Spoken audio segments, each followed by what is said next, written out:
Hello student, how are you? कैसे हैं आप? मैं हूं आपका अपना मुकेश सर। और डियर स्टूडेंट, प्रारंभ कर चुके हैं तरंग प्रकाश की वेब ऑप्टिक्स। जैसे कि आप पीछे देख भी पा रहे होंगे, ये पहला क्लास था जिस पे हमने तरंग के हाइगेंस से सिद्धांत को समझा। ठीक है, आज हम पढ़ेंगे व्यतिकरण, विनाशी, संपोषी और पूरा उसका बड़ा डेरिवेशन, उसका न्यूमेरिकल क्वेश्चन। ठीक है, तो बहुत महत्वपूर्ण आईएमपी यहाँ से क्वेश्चन आता ही आता है डियर, तो प्लीज़ कोऑपरेट करेंगे, साथ देंगे। चलिए देखते हैं। तो कुछ पहले देख लेते हैं क्या अध्यारोपण का सिद्धांत। ठीक है, सुपरपोजिशंस प्रिंसिपल क्या है, अध्यारोपण का सिद्धांत ये देखते हैं। अध्यारोपण का सिद्धांत तो क्या होता है, जब किसी माध्यम में दो या दो से अधिक तरंगे समान कला में या असमान कला में, ठीक है, संचरित होती हैं, तो उनके अध्यारोपण के फलस्वरूप परिणामी कण का विस्थापन, उस तरंग में स्थित परिणामी कण का विस्थापन उनके अलग अलग कणों के विस्थापन के योग के बराबर होता है। ठीक है, y is equal to y1 plus y2 plus y3 dot dot dot dot yn, जहां y क्या है, ये y जो है आपका परिणामी विस्थापन है, परिणामी विस्थापन कण का परिणामी विस्थापन। और ये y1 y2 y3, इसको ज़्यादा मैं डिप से नहीं बता रहा हूं क्योंकि ये 11वीं में आपने पढ़ रखा होगा और इसको ज़्यादा जानना भी नहीं है। ठीक है, y1 y2 y3 भिन्न भिन्न कणों की विस्थापन है। ठीक है डियर, तो ये है आपका अध्यारोपण का सिद्धांत। अब बात कर लेते हैं, ये दो प्रकार का होता है। जब समान कला में हो, क्या हो, जब समान कला में हो, समान कला में हो। कौन? तरंगे कुछ इस प्रकार चल रही है, एक तरंग इस प्रकार चल रहा है, ठीक है, दूसरा भी तरंग मान लो, सपोज करो कि इस प्रकार इसके समान कला में है। ये देखिए दो तरंगे हैं, समान कला में है, तो दोनों के तरंग, भाई माध्यम के कण यहाँ पे क्या होंगे, कण होते हैं ना, तो माध्यम के कण क्या होंगे, एक साथ, इसमें एक साथ श्रृंग अवस्था, ठीक है, और एक साथ गर्त में आ रहे हैं। समान कला में होना मतलब एक साथ श्रृंग, एक साथ गर्त। ठीक है, तो समान कला में हो तो उनके विस्थापन हमेशा क्या होता है, अधिकतम होता है। विस्थापन क्या होता है डियर, विस्थापन अधिकतम प्राप्त होता है। कैसे, ये देखो, समान कला में हो तो y1 प्लस y2 जुड़ जाता है। जिसकी इसको अगर मैं सिंबल द्वारा शो करना चाहूं तो सपोज करो ये एक कण का विस्थापन है, ठीक है, और ये एक और कण का विस्थापन है। सपोज करते हैं, थोड़ा सा इसको डाउन कर देते हैं, लेकिन कला थोड़ा सा जो है इस प्रकार से, तो इन दोनों का परिणामी y1 y2, इनका परिणामी क्या आ जाएगा, हमारा y आ जाएगा, जुड़ जाता है। ये हमेशा क्या मिलता है हमको, अधिकतम प्राप्त होता है। यदि ये असमान कला में है, असमान कला का अर्थ है कुछ इस प्रकार, ये देखिए ऐसा एक हमारा ये है, इसको सपोज मैं डॉटेड लाइन से शो कर देता हूं, इस प्रकार असमान कला में चल रही है, तो इसमें क्या होगा, हमेशा इसका जो विस्थापन है वो क्या प्राप्त होता है हमको, न्यूनतम प्राप्त होती है, न्यूनतम प्राप्त होती है, परिणामी विस्थापन न्यूनतम प्राप्त होती है। जैसे y माइनस ये क्या हो जाएगा, y1 माइनस y2 हो जाएगा। लाइक दिन ये अगर ऐसा है कि एक विस्थापन y1 इधर है और एक विस्थापन y2 इधर है, तो आपको परिणामी क्या मिलेगा, y बराबर y1 माइनस y2 कम प्राप्त होती है। तो यह है अध्यारोपण का सिद्धांत। ठीक है, इसको बस इतना ही जानिए, ज़्यादा इसको हम चर्चा नहीं करेंगे क्योंकि 11वीं में पढ़ चुके हैं, इसका ज़्यादा यूसेज भी नहीं है। अभी में मोस्टली हम फोकस करेंगे व्यतिकरण पर। ठीक है,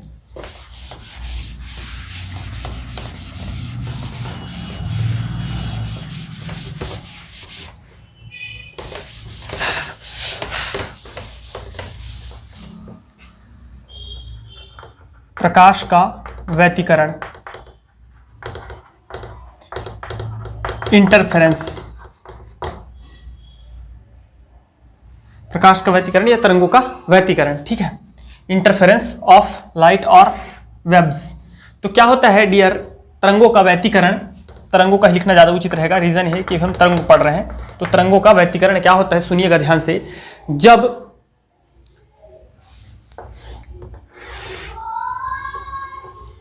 जब समान कला में एवं समान आवृत्ति के दो तरंगे एक ही दिशा में गमन करती है एक ही दिशा में गमन करती है तो उनके अध्यारोपण के फलस्वरूप उसके आयाम में परिवर्तन होने के कारण उसकी तीव्रता में परिवर्तन हो जाती है, जिसे व्यतिकरण कहते हैं। बहुत जबरदस्त है, समझ में आया कि नहीं आया? मैं और एकदम क्लियर कराता हूं आपको, ठीक है, सुनते जाइएगा। होता क्या है डियर स्टूडेंट, ये देखिए, तीन चार चीजों को याद रखिएगा। पहली बात भैया, एक ही दिशा में होना चाहिए। क्यों? अध्यारोपण तभी होगा जब एक ही दिशा में चलेंगे। चलो एक हमारा इधर चल रहा है एक तरंग, और एक तरंग इधर चल रहा है, तो कभी इनमें अध्यारोपण होगा क्या? नहीं हो सकता। तो उनकी दिशा एक ही होनी चाहिए, डायरेक्शन, ठीक है। तो समान आयाम और समान आवृत्ति के समान आयाम भी होना चाहिए। एम्पलीट्यूड ये है इसका आयाम, ये क्या है? एम्पलीट्यूड है, कैपिटल ए या स्मॉल ए से शो करते हैं, ठीक है। इसको हम बोलते हैं एम्पलीट्यूड, ये है, ठीक है जी, ए या ए, यह है आयाम। तो समान आयाम एवं समान आवृत्ति समझते हैं। इसका तरंगधरी क्या कितना होगा? ये यहां से लीजिए और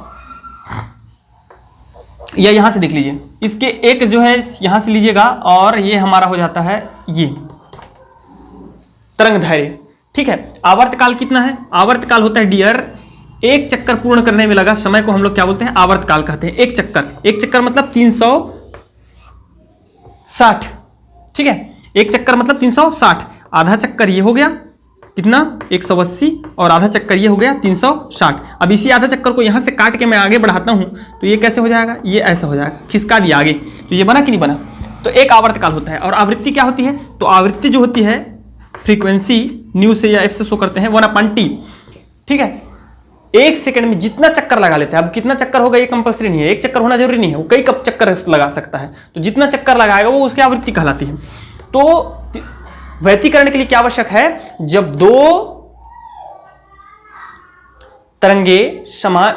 दो समान आयाम एवं समान आवृत्ति वाले तरंगे एक ही दिशा में गमन करती है तो उसके अध्यारोपण के फलस्वरूप उसके आयाम में, अभी जस्ट मैं अध्यारोपण का सिद्धांत समझाया है ना, तो उसके अध्यारोपण के फलस्वरूप उसके आयाम में परिवर्तन हो जाता है, फलस्वरूप उसकी तीव्रता बदल जाती है। इस घटना को ही तीव्रता बदलती है, अब वो बढ़ती है कि घटती है ये नहीं बोल रहा हूं मैं, बदल जाती है, परिवर्तन हो जाता है। इसी को हम लोग बोलते हैं तरंगों का व्यतिकरण। जैसे कि ये देखिए, अगर वो समान कला में होंगे और समान आयाम में होंगे, इस प्रकार समान कला में होंगे तो क्या होगा? उनका आयाम क्या हो जाएगा डियर? आयाम बढ़ जाएगा। कैसे आयाम बढ़ जाएगा? ये y1 y2, तो इसका परिणामी आयाम क्या हो जाएगा? y that is equal to y1 plus y2। यदि ये जो है विपरीत कला में है, विपरीत कला में है मतलब एक ऊपर है एक नीचे में है, ठीक है, या असमान कला में है या विपरीत कला में है, तो क्या हो जाएगा? एक ऊपर है एक नीचे है, तो ये y1 y2, तो ये हो जाएगा हमारा परिणामी जो आएगा वो कम हो जाएगा, न्यूनतम हो जाएगा। अब भी जस्ट समझाया हूं, y1 माइनस y2 हो जाएगा, ठीक है। तो तीव्रता को कैसे इन लोग वो करते हैं, इफेक्ट करते हैं, ये सुनिए। तीव्रता जो होती है, intensity that is proportional to a square, ये फॉर्मूला है। तीव्रता आयाम के वर्ग के अनुक्रमानुपाती होती है। तो आयाम बदलने से क्या होगा? इसकी तीव्रता बदल जाएगी, बदलेगी कि नहीं? अगर आयाम अधिकतम होगा तो तीव्रता भी हमको अधिकतम मिलेगी, और जहां पे आयाम कम होगा वहां पे तीव्रता क्या हो जाएगी? कम हो जाएगी। सब चीज क्लियर है? पूरा क्लियर है डियर? ठीक है। अब देखिए, तीव्रता अधिकतम होता है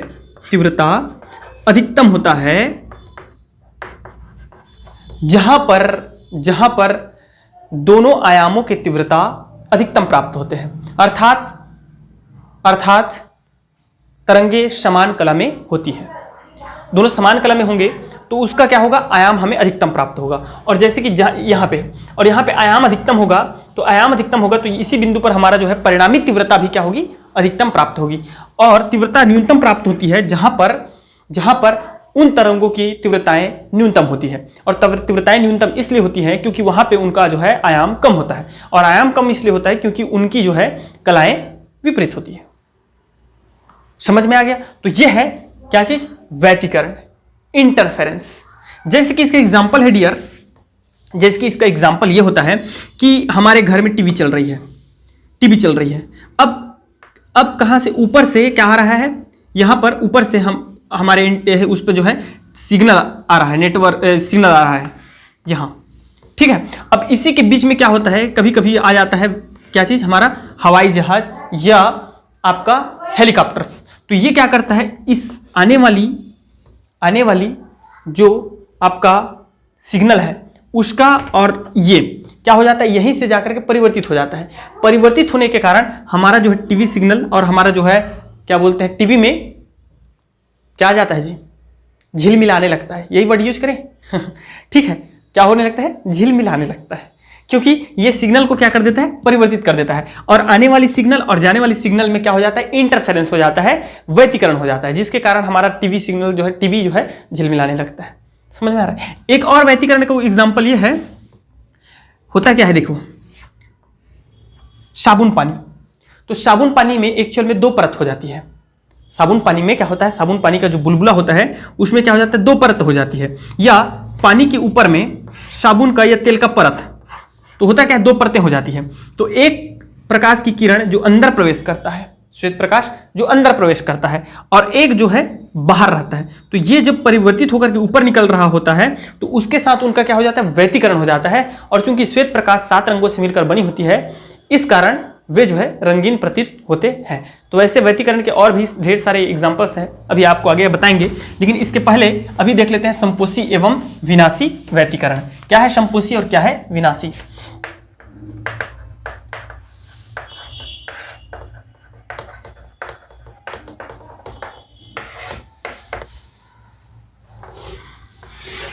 इधर देखिएगा सब लोग, सपोज करो ये हमारा एक तरंग है और ये, ठीक है डियर, एक तरंग इस प्रकार चल रही है, एक और तरंग है जो कि इस प्रकार और चल रही है। देखिएगा ध्यान से, बताते हैं, एकदम एकदम आसान है ये चीजें, ठीक है। तो जब दो तरंगे 1 2, संपोषी व्यतिकरण क्या है, संपोषी व्यतिकरण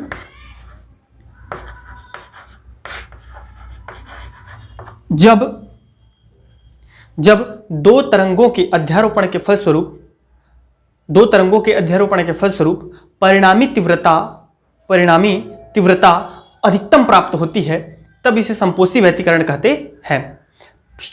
संपोषी व्यतिकरण तब होता है जब तीव्रता अधिकतम प्राप्त तब होती है जब आयाम अधिकतम प्राप्त होता है, और आयाम तब अधिकतम प्राप्त होगा जब दोनों तरंगे समान कला में हो, जिसकी ये दोनों है, एक साथ श्रृंग एक साथ गर्त, एक साथ श्रृंग एक साथ गर्त, मीन्स ये समान कला में है। तो समान कला में होने के कारण डियर इसका जो तीव्रता होगा, एक नए परिणामी तरंग में इसको मान लेता हूं, ये जो डॉटेड लाइन दिख रहा है, तो इसकी तीव्रता क्या होगी, इन दोनों तरंगों से अधिकतम होगी इसकी तीव्रता, ठीक है। तो इसको बोलते हैं हम संपोषी व्यतिकरण। संपोषी मतलब सकारात्मक, समझ रहे हो। तो तीव्रता क्या हो रही है, वृद्धि होती है, और तीव्रता में वृद्धि तब होगी जब आयाम में वृद्धि होगा। आयाम में वृद्धि तब होगा जब दोनों तरंगे क्या हो, समान कला में हो, ठीक है। दैट इज अ संपोषी। विनाशी, विनाश, खत्म होना, डिस्ट्रक्टिव बोलते हैं इसको इंग्लिश में, ठीक है। तो ये कब होता है संभव, जब देखो एक तरंग ये है हमारा, ध्यान से देखिएगा, दूसरा तरंग ये है हमारा, ठीक है जी। एक तरंग ये है प्रथम तरंग, आप लोग लिख भी सकते हैं प्रथम तरंग, ये द्वितीयक तरंग, ठीक है। तो विनाशी व्यतिकरण किसे कहते हैं, ऐसे व्यतिकरण जिसमें परिणामी तीव्रता कम प्राप्त होती है, विनाशी व्यतिकरण कहते हैं। यह तब संभव होता है जब आयाम कम हो, परिणामी आयाम कम हो। परिणामी आयाम तब कम होता है जब दोनों तरंगे, अध्यारोपण करने वाले दोनों तरंगे असमान कला में होती है, जिसकी एक जो है अप है तो एक जो है डाउन है। तो इस प्रकार परिणामी तरंग हमारा ये हो जाएगा, जिसकी तीव्रता क्या होगी, कम होगी। ये परिणामी तरंग है, ये जो दिख रही है आपको।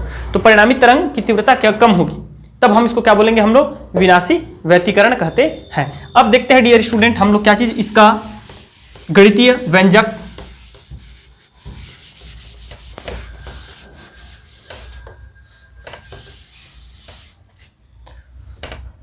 व्यतिकरण का गणितीय व्यंजक।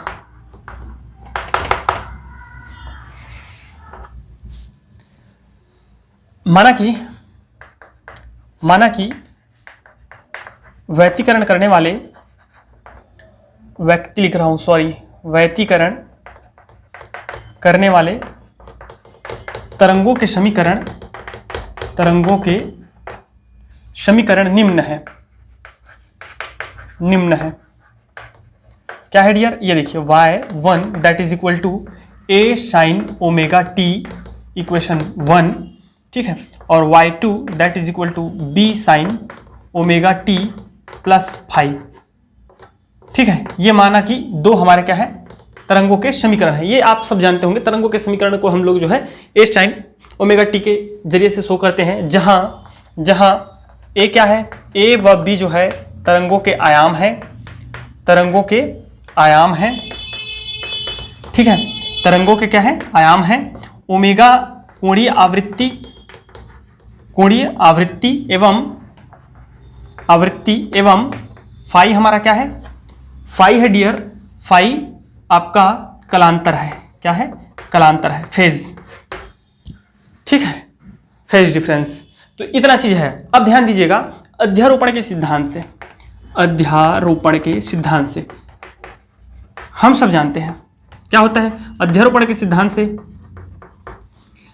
परिणामी तरंग की जो विस्थापन है, तरंग के किसी कण की विस्थापन है, वो किसी क्षण उन दोनों तरंगों के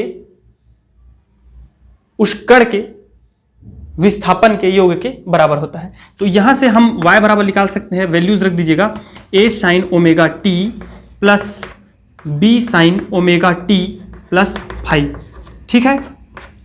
अब आप सब जानते होंगे क्या, sin a प्लस b का फॉर्मूला होता है, और वो फॉर्मूला होता है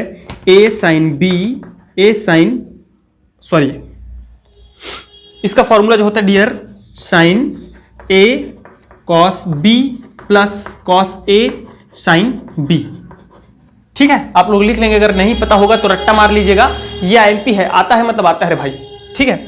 अब यहाँ पे आप इसको अप्लाई कीजिए, तो y बराबर हमारा हो जाएगा a sin omega t plus b, ठीक है। अंदर में साइन देखो, साइन a b है, तो बस साइन इसके जगह में रखते जाइए, इस वैल्यू को रखते जाइए। साइन a के जगह में हम क्या रख देंगे, ओमेगा t, फिर क्या है, कॉस है, और b के जगह में क्या रख देंगे, फाई, ठीक है। ये b दोनों के साथ है, पूरे के साथ है, तो b यहां भी हमारा क्या हो जाएगा, मल्टीप्लाई में आ जाएगा, ठीक है। प्लस, तो plus cos a sin b, तो cos का क्या हो जाएगा, इधर नीचे लिख देता हूं मैं, cos a के प्लेस पे क्या आ जाएगा, ओमेगा t, और sin b के प्लेस पे क्या आ जाएगा, फाई आ जाएगा। इतना क्लियर है? आप सबको दिख रहा है? बिल्कुल दिख रहा है, एकदम 100%, ठीक है। एक लाइन और लिख सकता हूं, क्योंकि बहुत सारा व्यंजक है, बहुत बढ़ जाएगा, लंबा, ठीक है। तो थोड़ा सा और आगे बढ़ाते हैं। क्या करते हैं, इसको हम लोग एक काम करते हैं मेरे भाई, देखते जाइएगा, ठीक है। क्या चीज, साइन ओमेगा टी और साइन ओमेगा टी को कॉमन निकाल लो। यहां से इन दोनों जो दिख रहा है ना, दोनों प्लेस से इस पूरे में से कॉमन निकालेंगे, क्या चीज, साइन ओमेगा टी। तो y बराबर हो जाएगा हम लोगों का साइन ओमेगा टी, कॉमन निकालेंगे तो अंदर बच जाएगा, यहां से साइन ओमेगा टी कॉमन निकलेगा, देखिए यहां से, तो ये हो जाएगा a, प्लस यहां से साइन ओमेगा टी निकलेगा तो अंदर बचेगा b cos फाई। आपको दिख रहा है? दिख रहा है, बिल्कुल दिख रहा है ना, इतना। और ये इसको ऐसे ही रहने दीजिए, क्या चीज है आगे, plus b cos omega T sine phi. इतना क्लियर है? अच्छे से पूरा क्लियर है आप सबको? मैं एक काम करता हूं, अब देखते जाइएगा, b साइन फाई है ना, यहाँ पे फाई है, ओके। कुछ जो महत्वपूर्ण फॉर्मूलेज हैं, इक्वेशंस हैं, उसको मैं यहाँ पे एक अलग से इसको ब्लॉक बना के छोड़ दे रहा हूं, यहाँ पे लिख देता हूं, जैसे कि y1 और y2 ये काम आ जाएंगे, है ना। तो a साइन ओमेगा टी और y2 का वैल्यू है b sine omega T plus phi. तो इनको अलग से छोड़ते जाता हूं, बाकी मुझे मिटाना पड़ेगा क्योंकि इनका उपयोग मुझे करना है, ठीक है। इतना हो गया डियर। चलिए इसको आगे बढ़ाते हैं हम लोग, इसको आगे बढ़ाएंगे और क्या करेंगे, देखिए इसको आप इक्वेशन 3 दे दीजिएगा। कितना दे देंगे? 3 दे देंगे। कौन सा नंबर का? 3 नंबर का दे देंगे। अब देखिए इधर देखिए सब लोग, a प्लस कॉस फाई के प्लेस पे मैं क्या रख रहा हूं, a प्लस कॉस फाई बराबर r cos theta, r cos theta, और यहां है देखिए b sine phi, b sine phi, इसके जगह में रख देता हूं मैं r साइन थीटा। इसको इक्वेशन 4 दे दें, कौन सा नंबर 4, और इसको इक्वेशन नंबर 5, ठीक है। आप सबको दिख रहा है? बिल्कुल दिख रहा है। इस समीकरण 3 में ये वैल्यूज रखते हैं, समीकरण 3 से तो समीकरण 3 से क्या होगा बताइए मुझे। y is equal to sine omega T है, बिल्कुल है सर, साइन ओमेगा टी। ठीक है, मैं a plus B cos phi की जगह में क्या रख सकता हूं, a प्लस बी कैसे आ गया यार, हाँ ठीक है, a plus B cos phi, a यहां का बचा हुआ है, b कॉस फाई यहां का बचा हुआ है। ठीक है, तो a plus B cos phi की जगह में, यस देखो ये a plus B cos phi है ना, a plus B cos phi के प्लेस पे मैं क्या रख दूंगा, क्या माने हम लोग, r कॉस थीटा माने हैं, तो r कॉस थीटा रख दूंगा। ठीक है, प्लस उसके बाद ये वाला plus b cos phi, b sine phi की जगह में क्या रख देंगे, r साइन थीटा रख देंगे, और ये है हमारा साइन ओमेगा टी। देखो ये साइन ओमेगा टी को पहले मैं साइन ओमेगा टी लिख देता हूं, sign omega T, okay, sign omega T, sorry cos omega T है, क्या है, कॉस ओमेगा टी, और बचा है अंदर b साइन फाई, तो b साइन फाई को मैं मार रखा हूं r साइन थीटा। दोनों में से कॉमन है डियर r कॉमन निकाल लीजिए, अंदर में क्या बचा है ये देखो, साइन ओमेगा टी, ठीक है, cos theta plus cos sine theta cos omega T, इतना बच गया मेरे भाई, बच गया। मैं अब इधर मिटा रहा हूं ना, इस सबको मिटा रहा हूं, आप लोग पॉज करके नोट करते जाइएगा।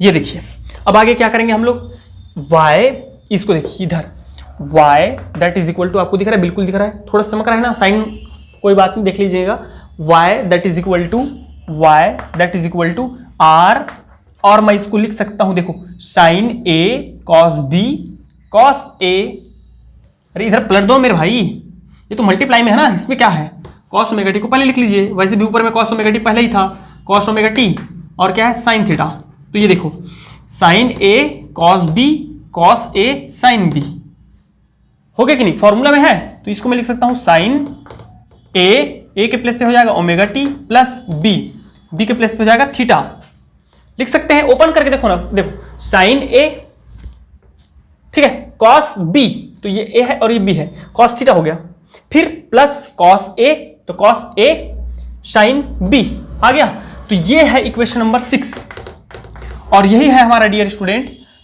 उपयुक्त समीकरण नंबर 6, समीकरण 6 तरंग के परिणामी विस्थापन का, किसी क्षण परिणामी तरंग के किसी कण का विस्थापन है, किसी कण का विस्थापन है, जहां r क्या है, r परिणामी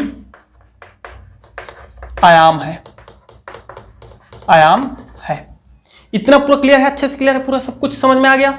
मैं उन इक्वेशंस को इधर लिख देता हूं, इक्वेशन 1, इक्वेशन 2, ठीक है, इक्वेशन 3 क्या आया है भैया, इसको भी लिख के रख देते हैं ताकि कहीं काम आ जाए, तो y इज इक्वल टू, खैर ये उपयोग नहीं होगा, ठीक है, इसलिए इसको मैं नहीं लिख रहा इक्वेशन 3 को, क्योंकि मुझे मिटाना पड़ेगा यार, ठीक है। इक्वेशन 4 और 5 उपयोग होंगे, तो इक्वेशन 4 क्या है, a plus B cos phi that is equal to r cos theta, equation 4, और इक्वेशन 5 क्या है, b sine phi that is equal to r sine theta, ठीक है। ये कौन सा आ गया, 5 आ गया, और छठवां क्या आ गया हम लोगों का, छठवां आ गया है y that is equal to r sine omega T plus theta, ठीक है। ये 6 इक्वेशंस आप थोड़ा ध्यान रखिएगा, 6 इक्वेशंस को, ठीक है। अब इनका हमारा कोई रोल नहीं है, इसको मिटा सकते हैं हम लोग। परिणामी आ गया, यहां तक नोट कर लीजिएगा, परिणामी आयाम। अब देखो, अब क्या, इक्वेशन 5 और 6 से समीकरण 5 का वर्ग करो प्लस समीकरण 6 का वर्ग करके जोड़ दो, समीकरण 5 और 6 का वर्ग करके जोड़ देंगे, दिख रहा है आपको, नहीं दिख रहा है, समीकरण 5 और 6 का वर्ग करके जोड़ देंगे, यहां लिखा हुआ है 5 और 6, ठीक है, 5 और 6 यहां पे लिखा हुआ है, ठीक है। तो इन दोनों का स्क्वायर करके जोड़ दीजिए, सॉरी 4 और 5 का, ये 6 है, 4 और 5 का इक्वेशन स्क्वायर करके जोड़ देंगे तो क्या हो जाएगा बताइए मुझे। 4 देखिए क्या चीज है, b square sine square phi that is equal to, या ऊपर वाले का पहले कीजिए, ए प्लस बी कॉस फाई का स्क्वायर, ठीक है। और आराम से बढ़ाऊं कि थोड़ा सी स्पीड में, चलिए देखते हैं। देखो मेरे भाई, राइट का स्क्वायर करके राइट के साथ जोड़ दीजिए, लेफ्ट का स्क्वायर करके लेफ्ट के साथ जोड़ दीजिए, अर्थात 4 और 5 का स्क्वायर करके हम जोड़ रहे हैं। तो ये हो जाएगा r square cos square theta plus r square sine square theta, ठीक है। दैट इज इक्वल टू, मतलब मैं इधर का स्क्वायर करके जोड़ दिया, इधर का भी स्क्वायर कीजिए तो b square sine square phi इसका plus a plus B cos phi का स्क्वायर।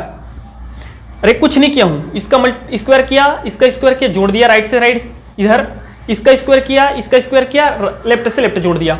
अब ये क्या लिख सकते हैं, दोनों में से आर कॉमन निकाल सकते हैं, बिल्कुल सर।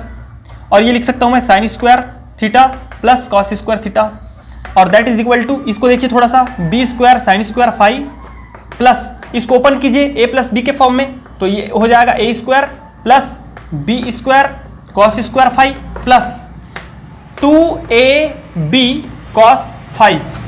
समझ में आया कि नहीं आया? अरे भाई ए प्लस बी का होल स्क्वायर का फॉर्मूला लगाया हूं और कुछ नहीं, A square plus B square plus 2ab, तो A square plus B square plus 2ab, ठीक है ना। अब देखिए क्या हो रहा है, हम सबको पता है sine square theta plus cos square theta is equal to 1, then R square that is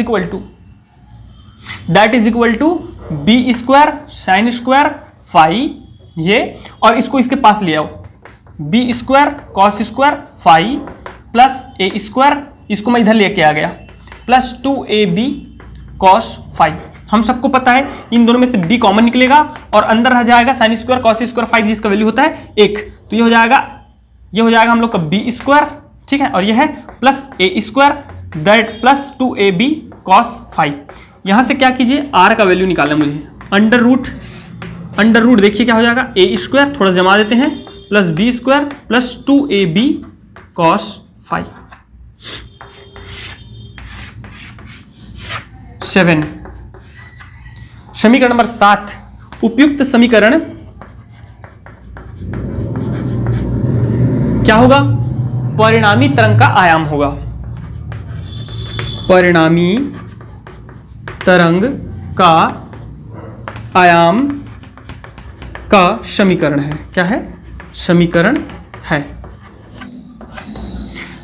अब आगे ये देखना है, किंतु यहीं पे लिख दूं, चलो लिख देते हैं, किंतु तीव्रता क्या होती है, तीव्रता आयाम के वर्ग के अनुक्रमानुपाती होती है, वर्ग के अनुक्रमानुपाती होती है। हम सब जानते हैं इस चीज को, जानते हैं, इसको नोट करते जाएंगे ना, आपको जिस किसी को नोट करना होगा भाई तो आप क्या करेंगे, पॉज कर करके नोट करते जाइएगा, ठीक है। आयाम के वर्ग के अनुक्रमानुपाती होती है, तो इस हिसाब से I that is proportional to R square होगा डियर, होगा कि नहीं होगा भाई, होगा सर, बिल्कुल होगा, डेफिनेटली होगा। तो मैं इसको आगे लिख सकता हूं, आई दैट इज इक्वल टू के आर स्क्वायर, चलेगा, बिल्कुल चलेगा सर।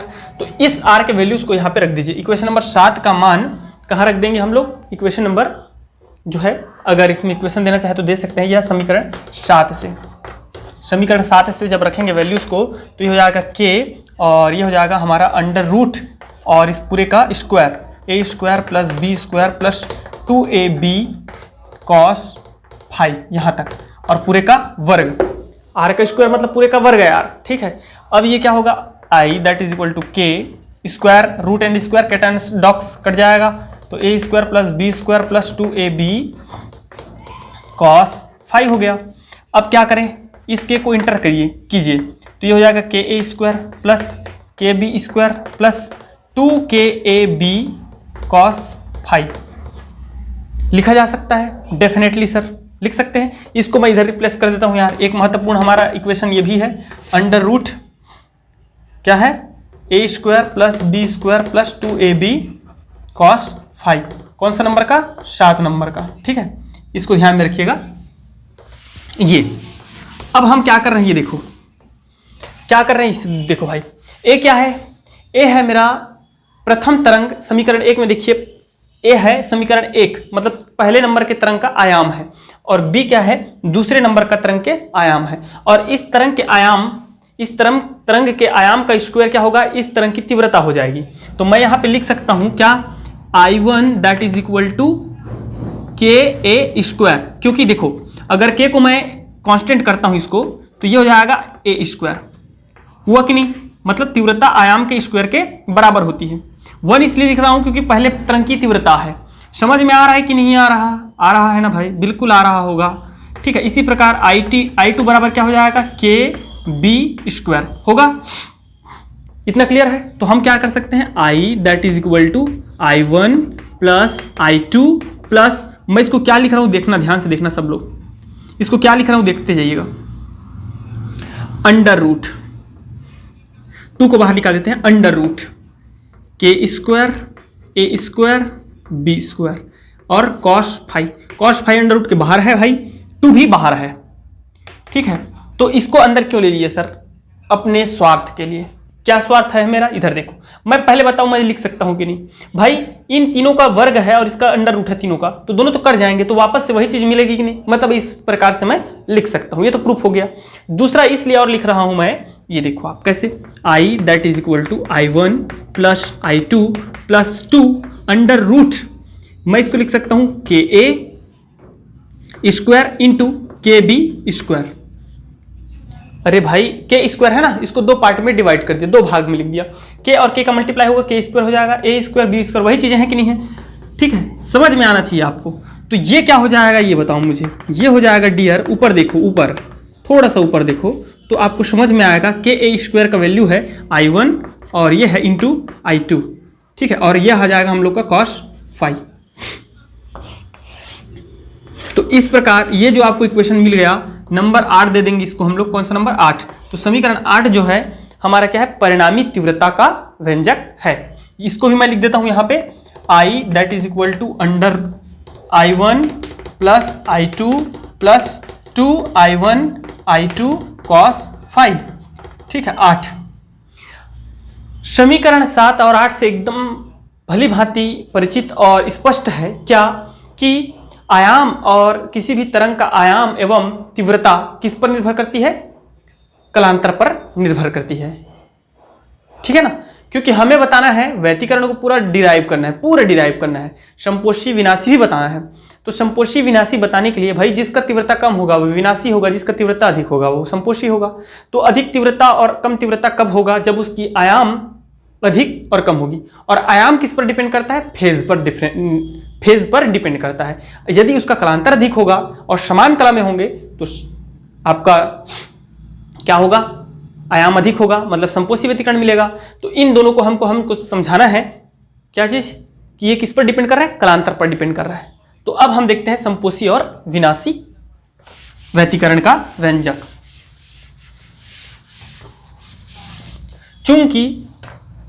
चूंकि समीकरण 7 और 8 से स्पष्ट है कि आयाम एवं तीव्रता कलांतर पर निर्भर करती है, कलांतर फाई पर निर्भर करती है।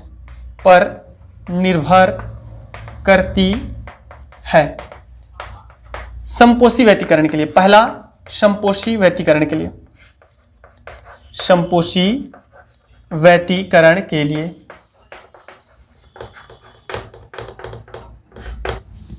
ठीक है डियर। तो देखो भाई, क्या संपोषी व्यतिकरण प्राप्त करने के लिए कॉस फाई का मान अधिकतम होना चाहिए। आप लोग लिखेंगे ना ऐसा, अधिकतम होना चाहिए। और इसका मान अधिकतम कब होता है, कॉस फाई का अधिकतम मान होता है +1। कॉस फाई का सबसे अधिक मान कितना होता है, +1, सबको पता है। साइन का भी अधिकतम मान कितना होता है, +1। कॉस और साइन का अधिकतम मान +1 और न्यूनतम मान -1 होता है, सब जानते हैं। तो कॉस फाई का अधिकतम मान +1 होता है, क्योंकि व्यतिकरण संपोषी व्यतिकरण के लिए अधिकतम होना चाहिए इसको, तो इसका अधिकतम कॉस फाई का मान अधिकतम मान कितना होता है, +1 होता है। ठीक है। और +1 कब आता है? जब phi that is equal to 0 होता है तब आता है। फाई का मान 0 होता है तब cos 1 होता है कि नहीं होता है? अरे भैया cos 0 का वैल्यू कितना होता है? 1। तो फाई का मान कितना होगा? 0 होगा तब मिलेगा। दूसरा हम सब जानते हैं, ये देखो इसका चलने का तरीका देखो आप, ऐसा चलता है। तो यहां पे मिलेगा आपको +1, यहां पे +1 मिलेगा, ठीक है, यहां पे +1 मिलेगा। अगर मैं बहुत बड़ा बनाना चाहूं, समझाना चाहूं आपको, तो ये देखो ये निरंतर चलता जाएगा। यहां पे मुझे +1 मिलेगा, यहां पे +1 मिलेगा, यहां पे +1 मिलेगा, और जितना भी ऊपर आएगा वहां पे +1 मिलेगा स्ट्रिंग पर। और ये कितना है? 0 पर है। 0 के बाद ये 90 हो गया, ठीक है। और यहाँ कितना आ जाएगा? 2π आ जाएगा यार। ये 2π आएगा, यहाँ पे क्या आएगा? 4π आएगा यार। आगे चलोगे तो 6π आएगा यार। तो ये फाई का मान 1 कब मिलेगा? cos फाई का मान 1 कब मिलेगा? जब फाई का मान 0 हो, ठीक है, 2π हो, 4π हो, 6π हो, ... इस प्रकार हो, ठीक है। तो हम इसको इस प्रकार लिख सकते हैं। कैसे लिख सकते हैं? Phi is equal to 2nπ। क्यों? जहां n इज इक्वल टू 0, 1, 2, 3 ... कैसे?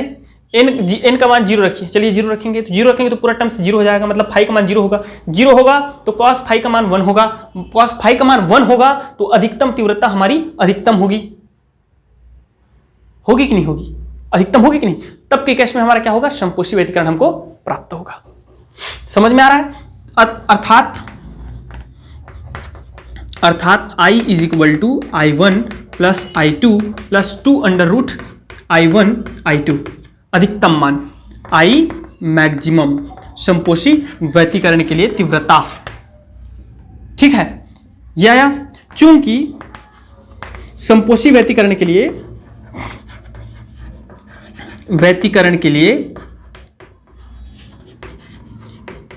पथांतर जो होता है, इसका पथांतर वह कलांतर का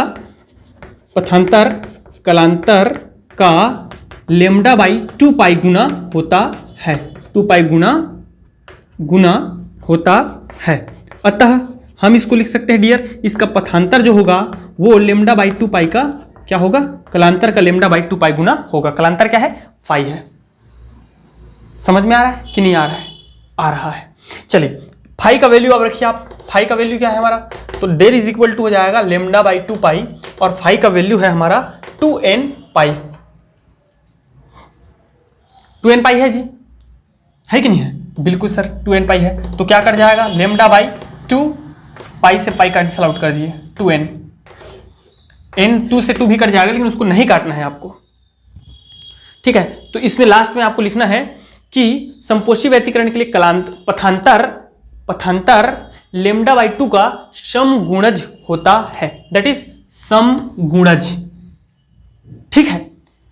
पथांतर समपोषी व्यतिकरण के लिए पथांतर आता है मेरे भाई, आता है, ठीक है। तो पथांतर λ/2 का समगुणज होता है, और समपोषी व्यतिकरण के लिए तीव्रता जो होती है वो अधिकतम होती है, और जिसका मान होता है I1 plus I2 plus 2I1 I2। अभी विनाशी के लिए समझाऊंगा तो और अच्छे से क्लियर हो जाएगा। समझ में आ गया ये चीज? ठीक है, ओके। तो इससे हमारा जो निचोड़ आया वो क्या आया है, ये देखो, जो चीज आवश्यक है उनको लिख लेते हैं। आया है हमारा I maximum that is equal to I1 plus I2 plus 2√I1 I2, ठीक है। ये चीज हमको मिला। चलिए देखते हैं विनाशी के लिए। तो विनाशी के लिए क्या होगा? विनाशी व्यतिकरण के लिए, तो विनाशी व्यतिकरण तब होती है जब तीव्रता कम प्राप्त होता है। लिख लेना आप लोग, विनाशी व्यतिकरण तब प्राप्त होता है जब तीव्रता कम प्राप्त होती है, और तीव्रता कम होती है, तीव्रता कम होगी जब cos फाई का मान कम होगा, और cos फाई का मान कम होगा, और cos फाई का न्यूनतम मान कितना होता है? -1 होता है। कितना होता है? -1 होता है, ठीक है। अब -1 कहां मिलता है वो देखो, आप ढूंढो कहां मिलता है -1। ये देखो मैं बता रहा हूं आपको। अरे यार, ये देखिए कहां मिलेगा, इधर देखो, ये यहाँ हमको मिलेगा -1, यहाँ -1 मिलेगा, यहाँ -1 मिलेगा, यहाँ -1 मिलेगा। तो ये कौन सा प्लेस है ये बताइए, ये कौन सा प्लेस है? 180, 180, ये हो गया 90 और यहाँ चला जाएगा ये 90, ये 0 है, 0 से 1 ये 90 हो गया और इतना ही आधा चक्र ये हो गया 180। ठीक है, अब यहाँ कितना हो जाएगा बताइए मुझे? ये 180 है तो 180 है मेरे भाई, तो इसमें आप 360 जोड़ दीजिए प्लस 360 जोड़ दीजिए, तो कितना हो जाएगा? यहाँ कितना आ जाएगा? 18 दूनी 36, 18 तिया 42, 420। ठीक है, जिसको हम कैसे लिख सकते हैं? इधर देखिए सब लोग, ये यहाँ पे मिलेगा हमको -1, यहाँ पे -1 मिलेगा। ठीक है, आप इसको कैसे लिख सकते हैं? ये देखो एकदम सिंपल सा मेरे भाई, एकदम सिंपल से चीज़ों को समझा करो आप। ये है 180 अंश, 180 अंश को हम लिखते हैं पाई, है ना। 180 अंश में कितने वो हैं? 2 ठो है। ये देखिए, एक अर्धचक्र बोलिए वो 180 अंश होता है या पाई होता है या 290 होता है। ये देखो ये 90 हो गया, चांदा बना दो ना चांदा। तो यहाँ देखिए, यहाँ आधा और आधा, ये एक अर्धचक्र हुआ कि नहीं? ये एक अर्धचक्र है, एक अर्धचक्र है। ये 90 हो गया, ये 90 हो गया, तो ये पाई है। 180 बराबर पाई हो गया, ये पाई है। तो ये कितना होगा बताओ मुझे? ये देखो, इधर देखो, ये तो आधा है पूरा, मतलब ये पाई है, अर्धचक्र मतलब पाई, और ये मिलकर के आधा मिलकर के फिर एक पाई बना लेंगे, मतलब 2 पाई, और ये हो जाएगा 3 पाई, ऐसा। ठीक है, यहाँ पाई है और ये आपका π/2, ये π/2, तो ये हमारा हो जाएगा 3 पाई और 4 पाई एंड ये हो जाएगा 5 पाई। ठीक है, 5 पाई। इसी प्रकार ये हो जाएगा 7 पाई। तो ये कंटिन्यू जो है आपका क्या चलेगा? ऑड नंबर पे चलने वाली है। तो ऑड नंबर पे चलने वाली है तो हमारा ये हो जाएगा फाई का वैल्यू हो जाएगा, cos फाई का वैल्यू -1 तब प्राप्त होगा जब फाई का वैल्यू हमारा हो जाएगा क्या चीज? पाई, 3 पाई, 5 पाई, 7 पाई डैश डैश डैश। हम इसको कैसे लिख सकते हैं? कैसे लिख सकते हैं? ये देखो, मैं इसको ऐसा लिख सकता हूं, 2n+1 पाई, 2n+1 पाई। कैसे? Where n is equal to 0, 1, 2, 3, 4, 5 समान। तो 0 आप रखिए यहाँ पे, तो 0 जब रखेंगे तो ये पूरा हमारा क्या हो जाएगा? 0 हो जाएगा और ये हो जाएगा पाई आ गया। जब 1 रखूंगा तो 1, 2 1 ज़ा 2, 3 पाई हो जाएगा। 2 रखूंगा तो 2 2 ज़ा 4, 4 + 1 5, ये हो जाएगा 5 पाई हो जाएगा। यार समझ में आ रहा है कि नहीं? Very good. तो इस प्रकार इस स्थिति में हमें क्या प्राप्त मिलेगा? विनाशी व्यतिकरण प्राप्त होगी। अगर आप वैल्यू निकालना चाहेंगे तो वहां रख दीजिए। तो आई का वैल्यू हमारा हो जाएगा I1 + I2, ठीक है, और plus √I1 × I2, 2I1 I2 cos phi का वैल्यू हमारा रख देंगे। फाई का वैल्यू कोई भी इसमें से अगर आप रखते हो तो cos फाई का वैल्यू हो जाएगा -1, तो -1 होगा डियर। तो ये हो जाएगा हम लोग का I1 + I2 -2 √I1 I2 हो जाएगा। इसको फिर से निकालेंगे हम लोग, टेंशन ना ले, ठीक है। तो ये विनाशी के लिए आ गया। विनाशी व्यतिकरण के लिए पथांतर कलांतर का, विनाशी व्यतिकरण के लिए पथांतर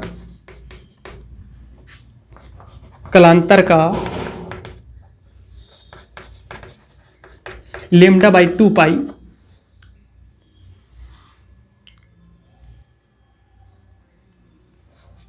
का समगुणज होता है। तो ये देखिए, इस कैसे निकल जाएगा? ये हो जाएगा हम लोग का lambda that is equal to λ/2 pi और ये हो जाएगा फाई, ठीक है। तो फाई का वैल्यू हम यहाँ पे जब रखेंगे तो λ/2 पाई और ये हो जाएगा 2n+1 पाई। यहाँ से रख दीजिए फाई का वैल्यू, तो पाई से पाई कैंसिल आउट हो जाएगा, ठीक है। तो यहाँ से आप लिख सकते हैं डियर स्टूडेंट, जैसे कि वहाँ पे लिखे हैं वैसे यहाँ पे लिख देंगे कि विनाशी व्यतिकरण के लिए पथांतर λ/2 का विषम गुणज होता है, जबकि संपोषी के लिए क्या था? पथांतर λ/2 का समगुणज था। चीज़ें समझ में आ रही है? चीज़ें समझ में आ रही है मेरे भाई? चीज़ें समझ में आ रही है, ठीक है। तो इतना थोड़ा सा कंसेप्ट क्लियर रखेंगे। चलिए, और इसमें कुछ चीज़ें हैं उसको थोड़ा देख लेते हैं। मैक्सिमम, अधिकतम, तीव्रता, अधिकतम आयाम,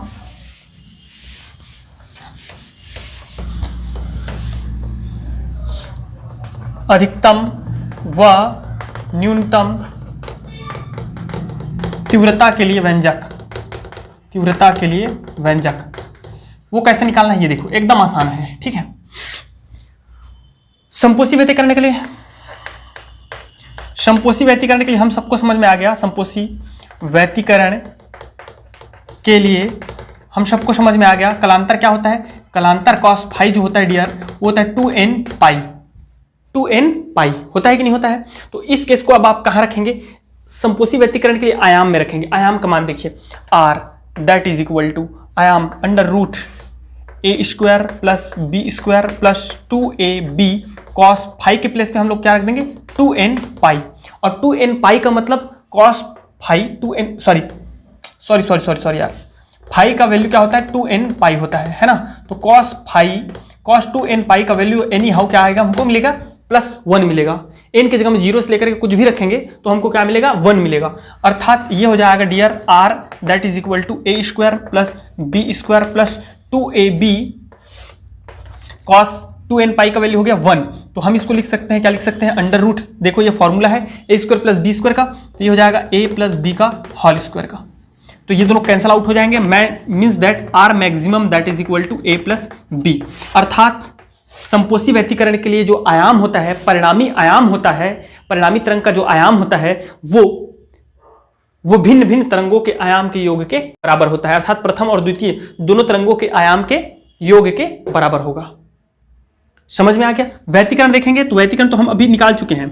संपोषी व्यतिकरण जो होगा, संपोषी व्यतिकरण के लिए जो तीव्रता होगी, ठीक है, तीव्रता होगी वो क्या होगा I1 plus I2 plus 2 under root I1 I2, वो तो निकल चुका है यार, उसको फिर से निकालने की क्या आवश्यकता है, cos 2n पाई, तो 2n पाई का वैल्यू सबको पता है 1 होगा, तो I is equal to I maximum का जो वैल्यू होगा I maximum that is equal to I1 plus I2 plus 2 under root I1 I2। That's clear, क्योंकि उसका वैल्यू 1 होता है कि नहीं। यदि सपोज करो, यदि दोनों सपोज करते हैं, ठीक है, यदि दोनों तरंगों के आयाम और तीव्रता समान है, तब की केस में क्या होगा, तब की केस में हमारा जो आयाम होगा वो हो जाएगा a बराबर हो जाएगा 2a, अर्थात एक तरंग के आयाम के दुगुना हो जाएगा, एक तरंग के आयाम के दुगुना हो जाएगा। समझ में आ रहा है। अगर दोनों तरंग के आयाम समान हो तो, यदि तीव्रता समान होगी तो आई मैक्सिमम क्या का वैल्यू हो जाएगा आई हो जाएगा, और ये देखिए मतलब बराबर होंगी, दोनों तीव्रताएं बराबर होंगी, तो ये हो जाएगा 2i प्लस 2 अंडर रूट, ये हो जाएगा आई जब बराबर होगा तो आई स्क्वायर होगा, और आई स्क्वायर होगा भाई मेरे तो कट जाएगा, मीन्स दैट 2i होगा, और 2i क्या हो जाएगा 4i। तो कभी क्वेश्चन घुमा के पूछ देता है कि यदि दोनों संपोषी व्यतिकरण के लिए, एक नंबर का क्वेश्चन, संपोषी व्यतिकरण के लिए यदि दोनों तरंगों का तीव्रता बराबर है तो परिणामी तीव्रता कितनी होगी, तो प्रारंभिक एक तरंग की तीव्रता की चौगुनी होगी, 4th, और आयाम दुगनी होगी। समझ में आ रहा है कि नहीं आ रहा है। ठीक, विनाशी व्यतिकरण के लिए सेम प्रोसेस फॉलो करेंगे, खत्म हो गया, टेंशन ना ले। विनाशी व्यतिकरण के लिए सेम प्रोसेस फॉलो करेंगे। तो विनाशी व्यतिकरण के लिए क्या करेंगे, इसको विनाशी व्यतिकरण के लिए क्या होगा, आप इधर देखिए r का जो वैल्यू आया है अंडर रूट ए स्क्वायर, विनाशी व्यतिकरण के लिए हमारा ये होता है, क्या होता है भाई, विनाशी व्यतिकरण के लिए कॉस फाई का वैल्यू जो होता है वो होता है 2n प्लस 1 पाई, और कॉस फाई का जो वैल्यू होता है वो होता है -1। देन r मिनिमम विनाशी व्यतिकरण के लिए क्या होगा, r minimum under root A square plus B square plus 2ab cos रख देंगे 2n प्लस 1 पाई। तो इसका वैल्यू हमेशा हमारा होता है क्या चीज़, -1 होता है। क्या होता है, -1, जैसे कि मैं पहले ही प्रूव कर चुका हूँ। तो A square plus B square -2ab हो जाएगा। तो -2ab मतलब इसका मतलब हो जाएगा a माइनस बी का होल स्क्वायर। तो होल स्क्वायर तो that they are cancel, r minimum is equal to हो जाएगा हम लोग का a माइनस बी। अब जरा सोचो कि यदि दोनों विनाशी व्यतिकरण में यदि दोनों